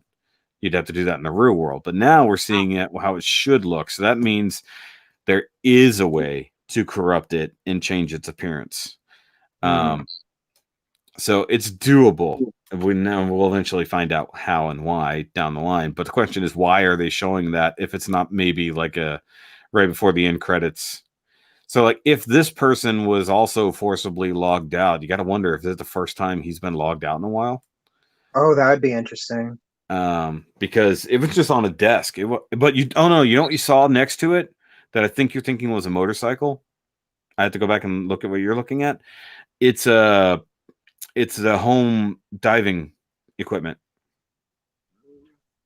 I really think it's that weird little motorcycle kit, because you see like a couple of green blocks and like and the hold on, you can keep talking, but and one of the peg things that comes off of it, and I want to say you see part of the back wheel or something. I mean, maybe I have been known to be wrong. Okay, no. Oh, hold on, I got it right here. Find it? Yeah, I went straight to it and then it went right past it. So now I got to pause. Oh yeah, and there's a comment that says, "How long since I last saw Hiroto smiling?" That's the thing. And right there. Okay.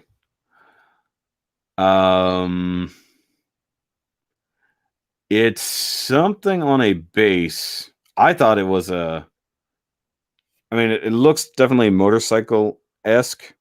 Yeah. And you see like what looks like an action base. I thought that was because it was just a glimpse before. To me, it looked like a one of the diving equipment. But yeah, I can see why you say that now. But yeah, the purple Mark III. And then there's this. I gotta turn off the captions. And I'm trying to figure out if this is the backstory for the Celtsam pilot, because that's the Celtsam again. That I'm thinking we're going to get a flashback to whatever happened to the Celtsam to make it the Celtsam. Yeah. I'm trying to go back. I can only go back 10 seconds. I couldn't just click back. That's one thing that sucks about using the phone. I can't just back out a couple frames. It's definitely the same kit there, but yeah, I wonder what that motorcycle thing is. I don't. It's not a meteor hopper, but it looks like a motorcycle. Oh, and we do see May in a weird looking outfit as well, right at the end. Sort of gothic Lolita thing going on.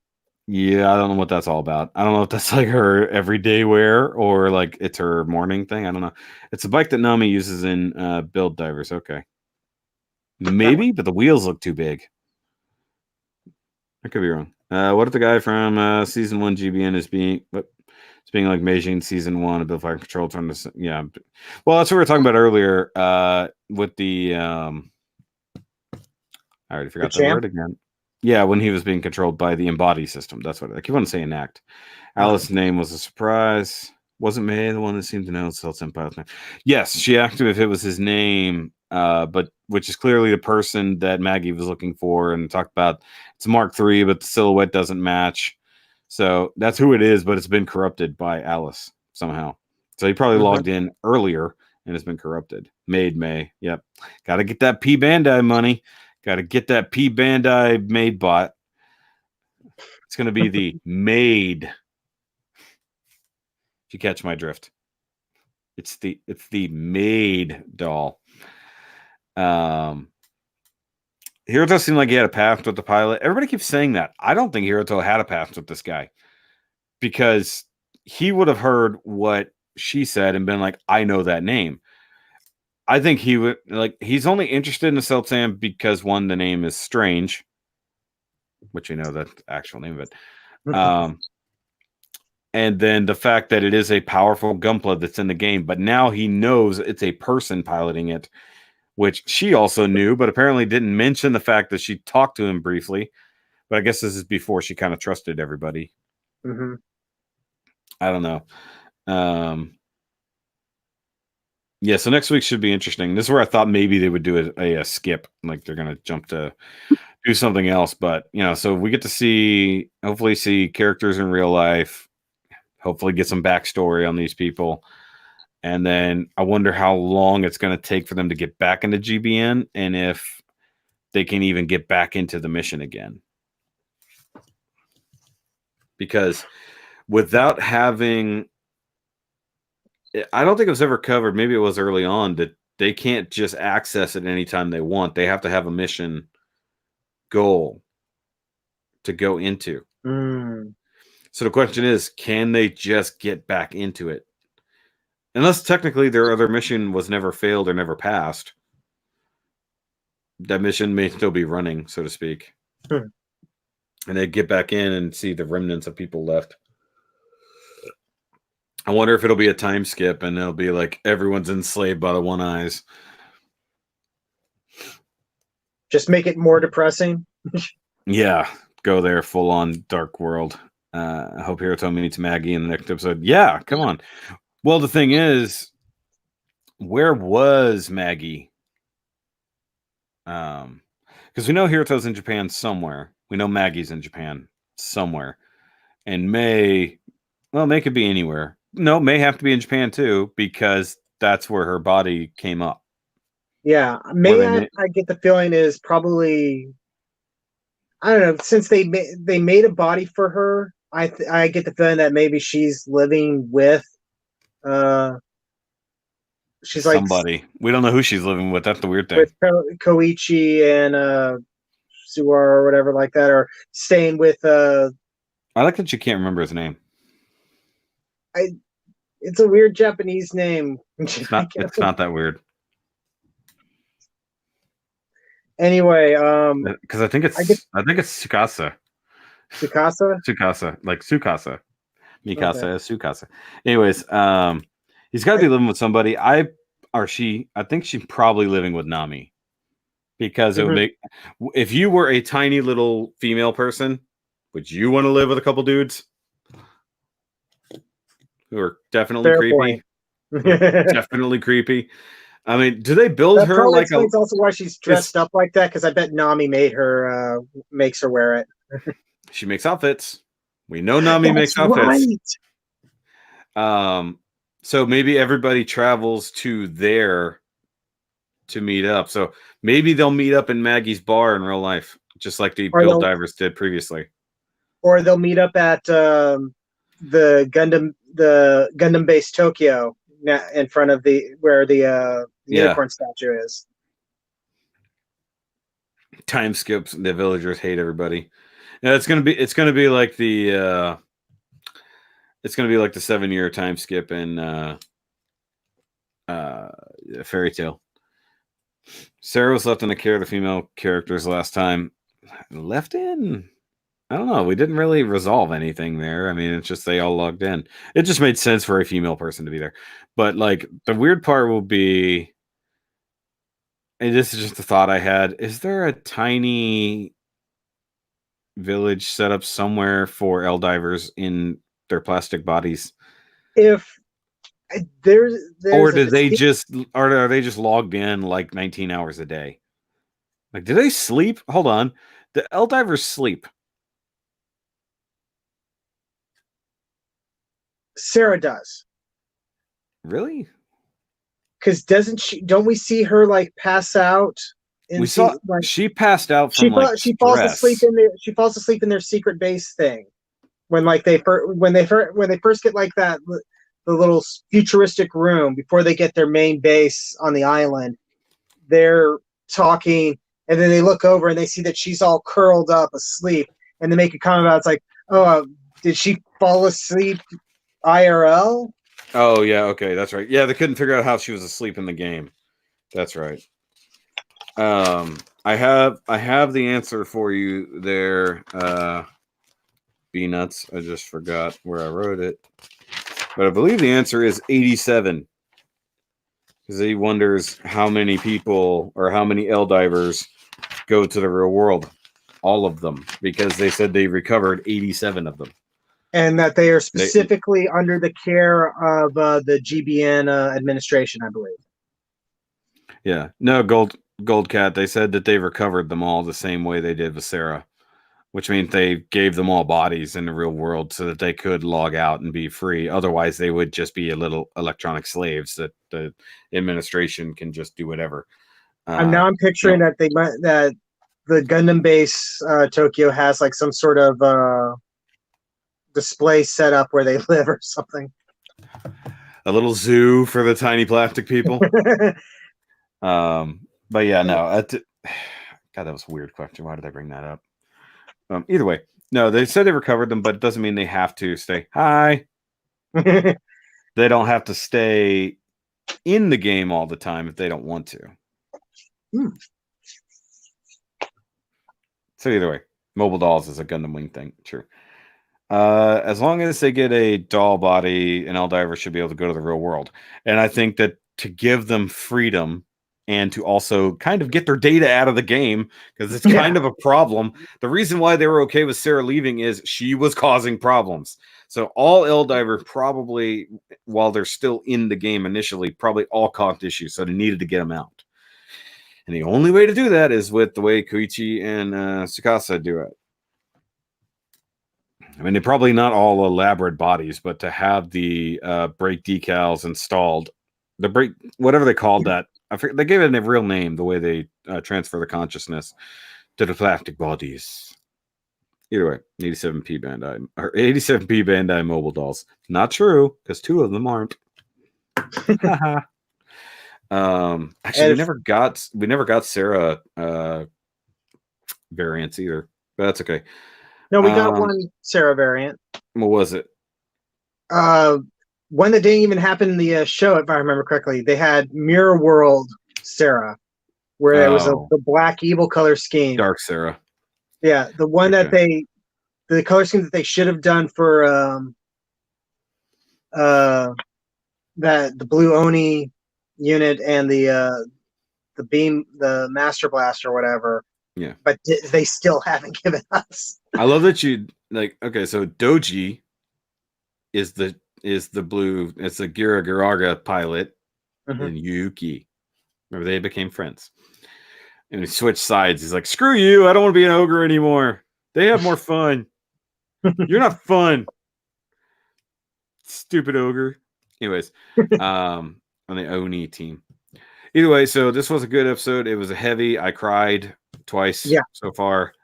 I nearly cried just now. That's why I couldn't go too in depth with the description of what happened. They made it depressing as hell. And so some of the people were saying, it's like, God, did some of the writers from IBO get in on this? It's like, probably.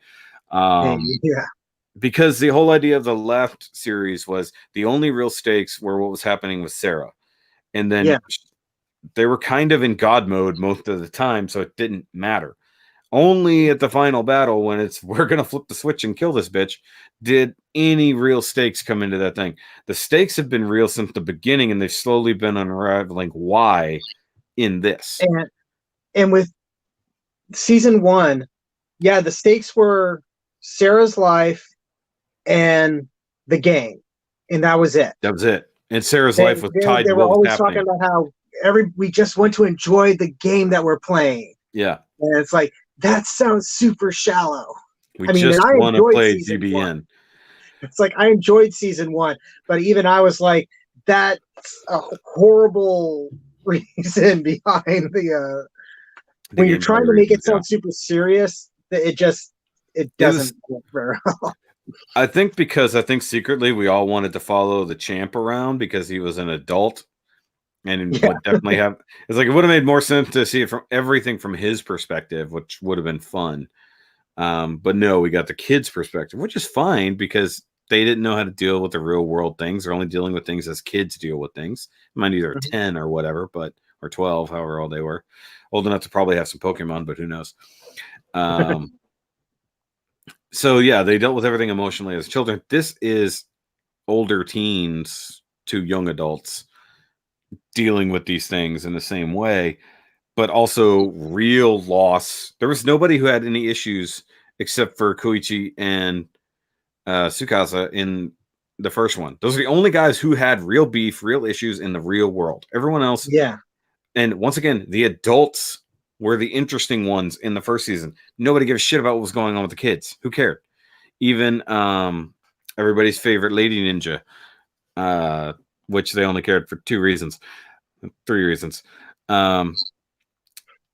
She was more interesting because she had real world stakes, because she was working for Tsukasa, spying on them from within their ranks and all that. Those were their only real stakes. The stuff related around directly didn't matter at all until Sarah's life was finally threatened. This is literally like mystery, drama, backstories. Everyone's got trauma of some sort, and we're slowly unraveling everybody's, and everybody's getting better together because of this weird mission that's happening. And now we got the mystery of these people, this world is real somehow.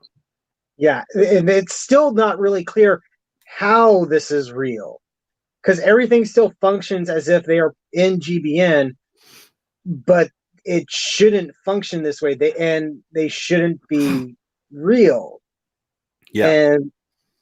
And I like how, you know, they're answering questions, but we're still getting more questions to replace those ones. Yeah. We still don't know the full stakes in ReRise, because if the doggos are real, that's a barrel of worms. The question is, are they real because somebody tapped into an actual electronic world that we can now teleport to via this game? Are they real because the game got to the point that it's just creating life? Now, this is what we discussed last time, and I think even the time before. Were these doggos, as people keep referring to them, they're not all dogs. Some of them are cats. Some of them are mixes of cats and dogs. Get it right. There's no ducks. I'm okay with that. Do you know that pigeons don't have penises? Don't ask why I had to Google that last night. But the point is, like, They're monetized. yeah, exactly. They have cloacas. But anyways, I forgot my point because I got lost on that. So the idea that is this world where they shuffle off new electronic life forms to exist peacefully, and Alice was created to protect them, but left running and then started glitching. Because if he's been around long enough, he says forever had already passed or gotten old, or forever had already eternity had forgotten about me by the time I woke up. So it's like, how long ago was he activated?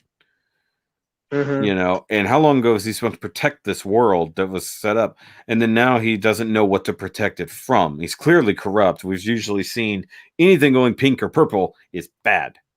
You know, yeah. if it's blue or green, it's good. Pink, purple, bad. And it's entirely possible that the One Eyes were there to keep other people out, not attack the people who live there. You know, that's why they're all the same. That's why they're all matching the technology, the creator's technology. That's why they all look the same, stuff like that. That's why there was not really a fight when going to the thing, because they're supposed to be on the same side. You know, they're supposed to be protecting this world, except for the fact that at some point it stopped happening. And I'm guessing the build divers are the ones who got in there to try to help. Like, Maggie may or may not really know what's going on, but hopefully we find out sometime soon what the real mission technically is. Obviously, Alice is a rogue AI protection system. Like, so if your NordVPN got hacked, you know, and realistically, whether the weapon is what caused the issue or whether Alice's breakdown of the system, because there were tons of warnings that started popping up after they fired the weapon.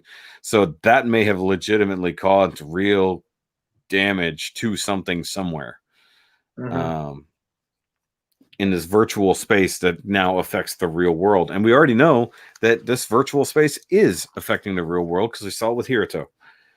Yeah, when it gave him He's injury actually physically injured. So it's entirely possible that something happening in this world did cause real world damage to something. But the thing I was finally going to discuss that I forgot a while back, I think I talked about it last week, maybe the week before, because these all roll together at this point. The concept that GBN is everywhere. Millions upon millions of people sign in every day. to play this game, whether it's to be almost like an NPC person in a real world, or if it's like going on full battles. Maybe it's just customizing stuff. Maybe it's just ranking up or whatever people do. There's endless things to do in this game, in this network, so to speak. But server space can only go so far. You can, if for something that have to be running 24/7 and be virtual worlds that people are exploring, taking part in, affecting. There's not enough server space in this given world if they're having actual servers. However, the internet is a thing. It's a giant connection of endless computers. So it's possible that most telecom systems are all tied together because of GBN, because it's using every computer everywhere as its own storage space, as its own processing power. Biocomputing, or basically what Skynet did. There was no core for Skynet because Skynet was everywhere and it was everything. Every computer connected to the internet, every cell phone connected to the internet is part of Skynet. Same thing for GBN. It's like GBN is not just a game, it is the telecom network. Because how many people probably don't even make phone calls or have conference calls? They just log into GBN and have like a virtual meetup. Yeah, it feels like maybe they're leaning a little bit towards like I'm blanking on the name of the system, but the online thing in Ready Player One. Oh, yeah. Because in the book, at least, I still have yet to see the movie. Oddly enough, the book, they talk about how basically everybody does their business through it and interacts through it and stuff like that. Much like how, Facebook became this monstrous thing where everybody has a presence on it and stuff like that. Every company that's worth something has an online presence there, and then everybody signs on to interact with people across the world, or even, a couple houses down, because it's scary to go outside. Yeah, sorry, I'm scrolling back through the thing. Talking about furries. Yeah, maybe furry the doggy people are just like the electronic people in Tron Legacy. Those were literally electronic, just like Tron. Yeah, I made that comment before. I thought that was my theory as to what happened with the first build divers, was that when they went off to explore the new server, they found the puppy people and were trying to set up something to protect them. Yeah. Okay, so Black Shinigami says something we said a little while ago and recovered again last week. His theory that it was a two-part game, one person playing good side, one person or other people playing the bad side. We talked about that before. Yeah. Why there would be somebody else logged in. However, I think I don't think it's Riku, because I don't see Riku switching over from a 00 kit. I don't see him switching to a Mark III. Plus, given the fact it was a completely different name that we know is now associated directly to that pilot, it's not Riku. I think that it was either a virus or a brake decal, something corrupted the Alice control system for this world, which you already know is connected to GBN because you can watch other GBN worlds, or he's just a GTube fan. But I like the idea that it could be you play one side, I play this side, the other things like that. And here's a good question: would there be a significant reason as to why the AIs are animal based instead of human like? It's an alien world. It's not meant to be Earth. That's why. Also thinking of the ending theme from the end of Evangelion. Oh, by the way, the music after the battle ended. Wow. Like there was one point where when they're about to crash to Earth, there's this the sound effect of the system crashing, or not the system crashing, but after the cannon blew up, the warning sound effect that came up on Alice's screens, like that wah, wah, that rolled into the same thing for the music that was for the rest of the falling to the planet. Nice.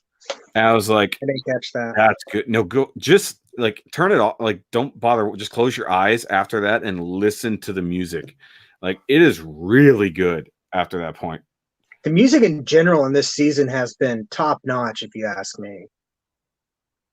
Okay. GBN company is like AE. The Oasis is what you were considering, by the way. Oh, thank you. Took me till just now. It's been running in the background. Which is why the big bad is a rogue AI. I was confused because he is corrupted. Either he got corrupted or his file, just the fact that he's been running so long and the server, his memory is literally gone. Other people have clearly signed in, but it's clearly not the people who put him in place. That's the thing. We covered that last time. GBN was a full social MMO based around the Gundam franchise. It was very popular. Yeah, it's basically Facebook in GBN. So even if you never hop in a Gunpla, technically speaking, you can just log in and bullshit. Anyone could access the Oasis with 25 cents. Yeah. GBN is the government. I don't know about that. We haven't talked about world governments involved, but now this is a worldwide issue. Why is the first version not affected? I don't know what that means. Is he wondering if because they made a big deal about how this is GBM version 1.25 or whatever. Yeah. And so I'm wondering if that person's saying is GBN Classic still accessible? No, because they had to wipe all the old stuff because it was broken.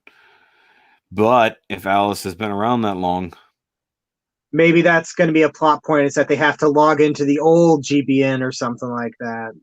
I don't know about that. I think that this world is an old remnant of version 1.0 or whatever version that was. It wasn't 1. It wasn't the first one. The first Matrix. I remember the first Matrix. Anyways, but it would make sense that if Alice came from the previous system that was corrupted by brake decals and just kept going with its protection plan, but the protection plan turned into the virus that, it's now attacking the thing it should be protecting because it doesn't know the difference anymore. There's also a history of the Humanals being helped by builders before. That's why they distrusted builders. They distrust Gunpla, or at least the Resistance did. The village that they ran into, and Freddy and all them, are perfectly happy about having builders. The builders / creators that gave them life and gave them the world they live on and gave them homes. And then the quote-unquote builders that left behind all of their weapons and bases and vehicles and everything for them to use. So maybe it was an old mission, an old game, and they got shuffled. The life forms got shuffled into it. So you were supposed to be on the fighting side of a mission. I don't know. We'll find out. It doesn't matter. I like theorizing, but it's also getting late and I'm tired. I think my phone's about to die. I got like 50% power or something. GBN version 1.8 patch notes: remove Cell-Sam for better protagonist balancing. That's funny. Plainly, they said this version was supposed to be more secure. Yeah, it makes sense. They got to make it secure so nobody can hack it from an old system. Now, the funny part is, what if they go back to the old battle system again? What was it? What do they call that? Where they actually battled with the Gunpla in this one? I can't remember the term that they used in this one. I love the fact that they brought that up, even though it was never like a thing. I would hope that there would be a part of the world that would still do that. Like they actually resurrected that setup. Oh my god, that'd be hilarious. It's gonna have to end with L-divers using that system fighting in the real world, attacking each other as Gunpla, piloting themselves in the real world. Either way, GP Dude. That's right. I couldn't remember. That's right. It's been a minute. It was all of 2 episodes that they talked about that. One in a partial. All right, guys. But thanks for coming and hanging out with us. This was a hell of an episode. It's getting good, and I was so full of doubts at the beginning of this. I'm so glad that as the weeks go by, it's only getting better, and only the first like 5 or 6 episodes, if that, were like the iffy ones. I don't hate anybody anymore. So I guess that's a big change. Yeah, you rag on Kazumi, but I can tell that you enjoy his presence. No, I rag on Kazumi because he's not getting with the program. Now he's finally with the program. his attitude, as soon as the character actually started developing, yeah, I'm going to like him more. But he was stuck. He was purposely halted, and it was annoying. It's like, and if we don't get explanations for things, that's the part that'll annoy me the most. Yeah. Still dislike Cosme for blabbing. It's his fault. It is 100% his fault. It kind of is, and I'm wondering if that's going to hit him eventually. I'm just drinking water, Art. Like unboxing Art logs in at 10:30. That's we're leaving. Thanks for the stream. Yep, we do this all the time. Be nuts. I know you're not always option. Next week should still be on round about the same time. Assuming there is an episode this week, we'll see what happens. It's Christmas and all that. And my schedule is going to be really wonky. Tomorrow on the channel, last Master Grade Monday and last review of the year, at least for you normies. However, there's at least one more review coming for the Patroneers because it's something they know about and you don't. Along with they will know all the kits I've been building that you guys won't see reviews for till later. However, it will be part of the 2019 best and worst list that I have to really kind of crank down on this week. What do you got coming up? What do you got coming up this week? Either tomorrow or most likely Tuesday, I have a off the shelf episode where I show you guys me hunting down our Christmas tree and show off the Christmas decorations and stuff. And this Friday, provided I get a chance to work on it, because Christmas and stuff like that, most likely it's going to be what I hope will be the last Exia update. I originally have it scheduled to be the review for it, but I think I'm going to probably need just a little bit more time to finish up the weapons and everything for this thing, and then it'll be done, and I'll show it off to you guys. Finally. Yeah. Finally. And then he can finally start on the Deep Striker. I'm going to probably do a similar thing with the Exia that I did with that, where I'll have, when I work on it, it'll be your final big build of the year. I might. I had thought about that, actually. You're just going to take all of 2020 to get it done? I don't think it's going to be that much. I don't know. I forgot to say it. at the beginning of the episode. Hey, Eric,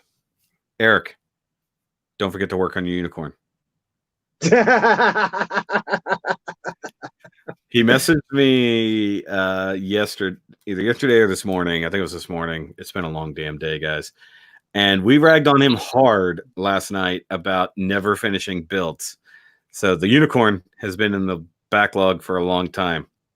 And I'm working on my the PG Exia at this thing, and he keeps looking at it. It's like, man, it makes me want to start the unicorn again. Yep. He said it at least 3 times, and we ragged on him at least 7. So Eric, how's that unicorn coming? So any video from now till he actually finishes the unicorn, I have to include, hey, Eric, finish that unicorn. But that's it. My unicorn's finished for tonight. We will see you guys later. Make sure you go subscribe to Rodimus in the description down below. Check out the Shoki Patreon. Check out the Shoki t-shirts. Totally can still buy a Shoki Christmas shirt if you want. And of course, go buy any crap from his stores. He's got a lot of other things. And have a Merry Christmas. And we will see you guys almost before the new year. Remember, as always, keep on building. And I'll see you next time you invade my shelf space. Yes.